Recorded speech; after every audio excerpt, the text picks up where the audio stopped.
right, so if you remember, we talked about the arteries. We started talking about the arteries. Today, hopefully, I'm going to finish all the blood vessels together. I mean, the continuation of the arteries and then the veins. So for the next session, you have the time to review all the arteries and veins and make sure that you're fine with them. So if you remember, we talked about the aortic arch and the branches of the aortic arch, and we talked about the arteries that we have in the upper limb. Today we are going to talk about the continuation of the arteries that we have in the abdomen. I mean the next branches of the abdominal aorta. If you remember, we said that the branches of abdomen. So these are labeled, as you can see here, and there's another one, the white one, which is also labeled. It helps a lot, but it's not complete. But some parts are labeled and they're good. So we said that the first branch of the abdominal aorta is the celiac trunk here, if you remember. Then we said that it has three major branches. One which goes to the liver is called. The other one which goes to the stomach is called. This one which goes into the spleen is called. Then we said that the next branch here is called superior mesenteric. Very good. Then we have the renal arteries. The renal arteries go where? To the kidneys. Very good. Then you have the, what are these two? Gonadal arteries. If your patient is male, these are called testicular. If she is female, these are called ovarian. Then we have this one here is the inferior mesenteric artery. Now we are here. So you can see that the abdominal aorta at the end makes two big branches here. Can you see these two? These two are called common iliac arteries. So you have two common iliac arteries, right and left. Right? So this is the right common iliac artery and this is the left common iliac arteries. We call them common iliac because very soon two small branches will come out from here that we call them internal iliac arteries, right and left. Right? So we call them internal because they go to the medial part of the body. And the continuation of the common iliac artery from here after branching is called external iliac, all the way. Make sense? So at first you have common iliac arteries. Very soon you will have two small branches here which are called internal iliac arteries. When you have the internal, the rest of the common iliac is called external. Make sense? Now we say that here for the external iliac artery here, this is your external iliac artery, right? Here you have two major branches that you need to know. The first one is this small one here, number 34 here on the green one, is called pubic artery because it goes up all the way and it goes to the pubic region. The next one here is called inferior gluteal artery, number 32 if I'm right. This one which goes up is inferior gluteal artery. What's the number? 32. I'm old, guys, but as I see here, it's 32. And then the continuation of the external iliac artery, when it comes here into the thigh, is called femoral artery. So the big one that you have here, number 33 here, is femoral artery. And as you can see here, it's cut here to show you the veins. So the big one here, the big cut here is the same thing. It's the femoral artery, but it's cut on this way. So in the test, if they, by a chance, they put the pointer here, don't get confused. That's the same thing. Femoral artery. All right. The femoral artery continues in the thigh until it reaches to the popliteal region. Do you remember what does it mean, popliteal region? Where is it located? Behind the knee. Thank you so much. So here it's called popliteal artery because as you can see here, it comes to the behind of the knee, right? So this is the number 40 here is popliteal artery, right?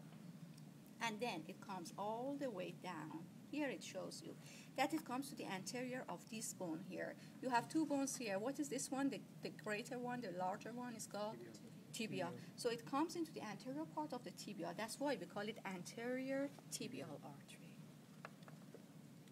Okay, so these are the branches of the abdominal aorta. It starts with the celiac artery here and ends here with the anterior tibial.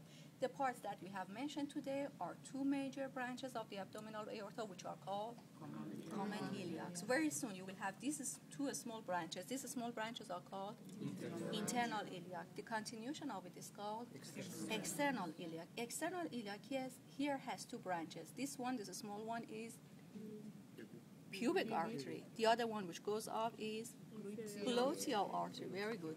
This big one here is femoral artery. When it comes to the knee, it's called popliteal artery. When it comes to the anterior part of the tibia, we call it anterior tibial artery. Any problem? Which one is the deep femoral? Oh, sorry. Deep femoral is the branch which comes out from the femoral artery here. This is the femoral, and this is the deep femoral. Oh, let me see. No, this is the deep femoral. I'm sorry, not that one. This one.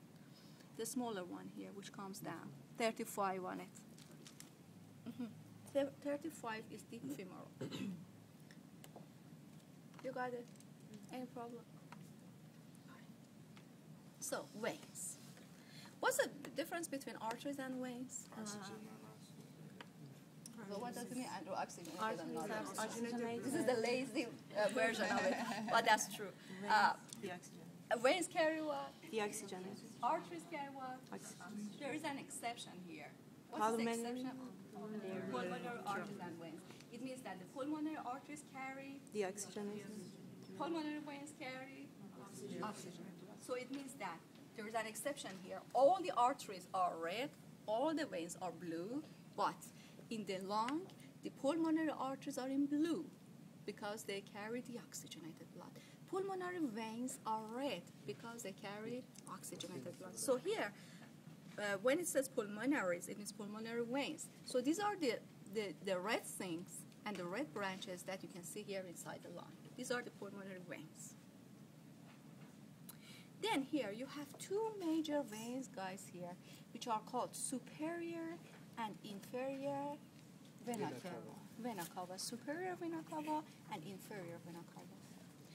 Superior vena cava is called superior because you can say that it's located at the superior part of the body, and it collects the deoxygenated blood from the upper part of the body.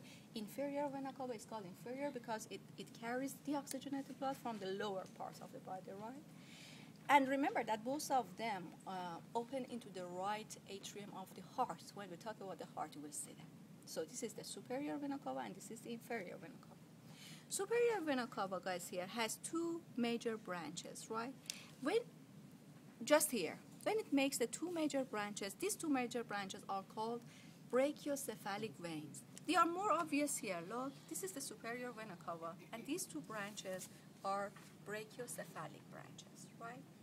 Very soon, two other branches will, go out from the brachiocephalics, that we call them internal jugular veins. So these two and these two are internal jugular veins.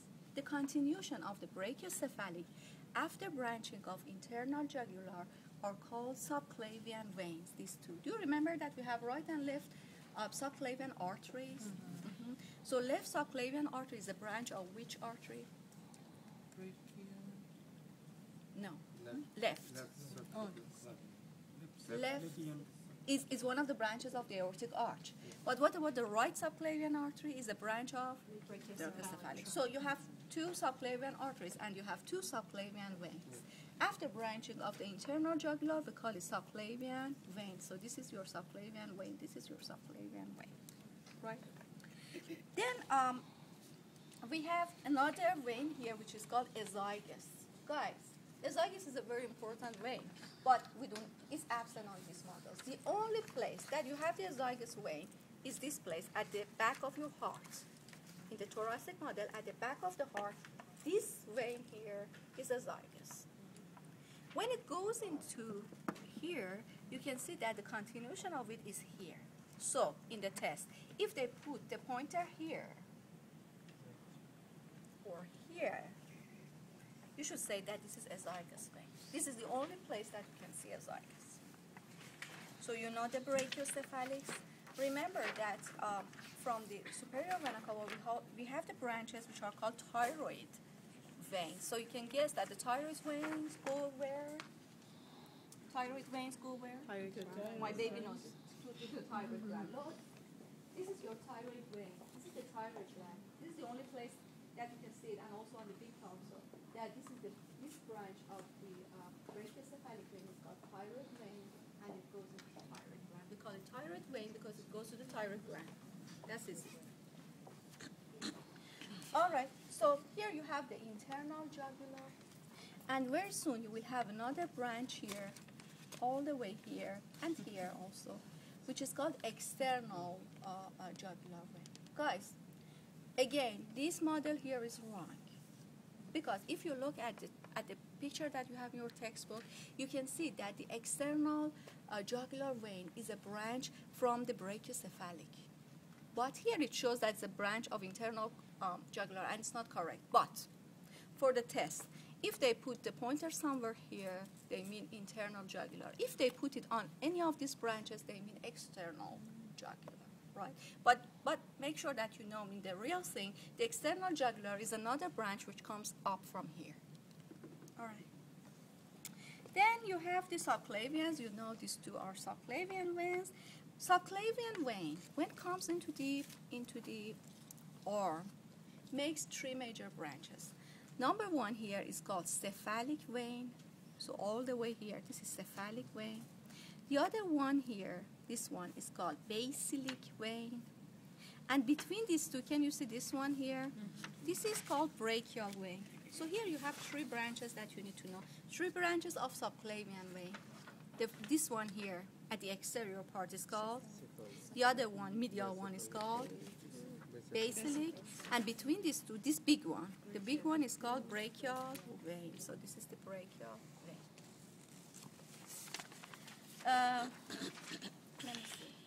Then you have the inferior vena cava. Let's see what are the branches of inferior vena cava. The first branches are hepatic veins. So hepatic vein are these blue things, which go to the liver. So these two blue things are called hepatic vein because they go where? To the liver, and they are branches of the inferior vena cava. Then you have the renal veins. Can you see the renal veins here, the blue ones, which go to the kidney? Renal arteries and renal veins here. Then you have the gonadal veins. Gonadal veins are not shown here, but they are at the same place that you have the gonadal arteries.